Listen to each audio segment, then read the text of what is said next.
Welcome to the Celebs Trivia channel. Here you will find some interesting and epic facts about celebrities. Years after a Canadian government-funded commission issued findings detailing a history of physical and sexual abuse of Indigenous children in the country's Catholic-run residential schools, Pope Francis on Monday issued an apology on Canadian soil. "I am sorry," the Pope said, speaking in Masquasis, Alberta, at the lands of 4 Cree nations. "I humbly beg forgiveness for the evil committed by so many Christians against the Indigenous peoples," Francis said near the site of the former Erminiscan Indian residential school, where ground-penetrating radar has been used to try to locate unmarked graves of students who died while attending the school.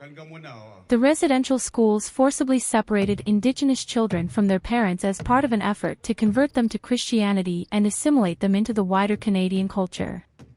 In total, 150,000 children from Canada's First Nations tribes were placed in 139 schools run under government contract, most by the Catholic Church, over a 150-year period. A 2015 Truth and Reconciliation Commission report prompted by the harrowing tales of survivors concluded that children were abused, physically and sexually, and they died in the schools in numbers that would not have been tolerated in any school system anywhere in the country. The schools were designed not to educate the Indigenous children, but primarily to break their link to their culture and identity, the report said. It concluded that the establishment and operation of the schools can best be described as cultural genocide.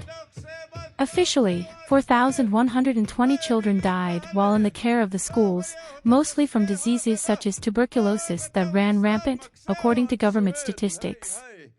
But estimates range considerably higher. The Commission, in its report, acknowledged that the true number is not likely ever to be known in full. Last year, the unmarked graves of 215 children were found on land once occupied by the Kamloops Indian Residential School. At one time, it was the largest residential school in Canada with 500 students enrolled in the 1950s. So it is very powerful, it's healing, and again, it is a very special afternoon to be able to witness this and have this very sacred song introduce our visitor. So at this time, we're going to go into what we call a grand entry. We're going to be honoring our chiefs. They will be coming in from the east side will be our current chiefs, and to the south will be our former chiefs. Earlier this year, Francis expressed shame and sorrow for the Catholic Church's role in abuses and for the lack of respect shown to Indigenous cultures and their values. "It's a step in the right direction," says Congress of Aboriginal Peoples National Chief Elmer St. Pierre of the Pope's apology on Monday. "But it could have been better," he says. "When you sing the song, it should be coming from your heart," says St. Pierre, who was present in Masquasis when Francis spoke. Francis' statement was read off a script, he says. Una peregrinación penitencial.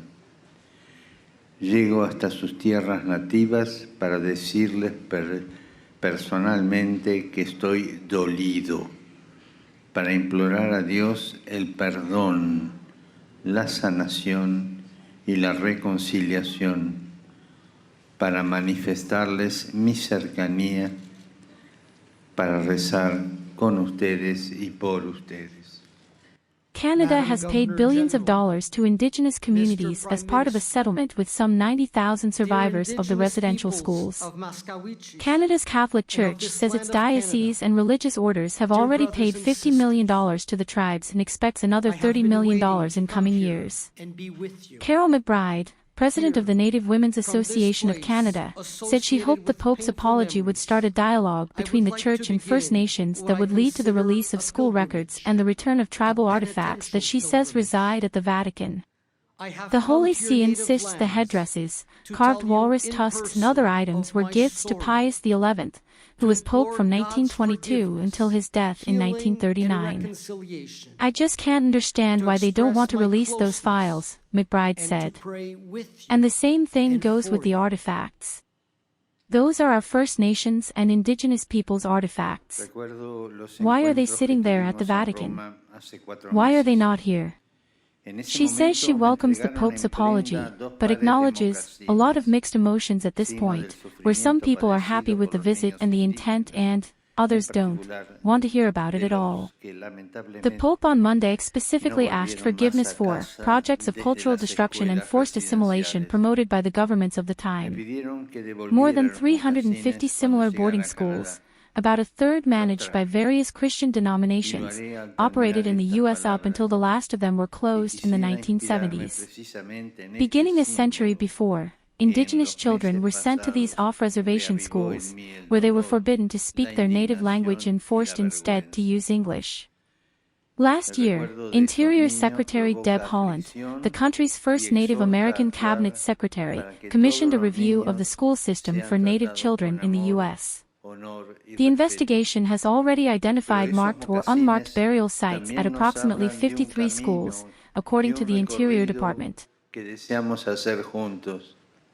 Caminar juntos, rezar juntos, trabajar juntos, para que los sufrimientos del pasado dejen el lugar a un futuro de justicia, de sanación y de reconciliación.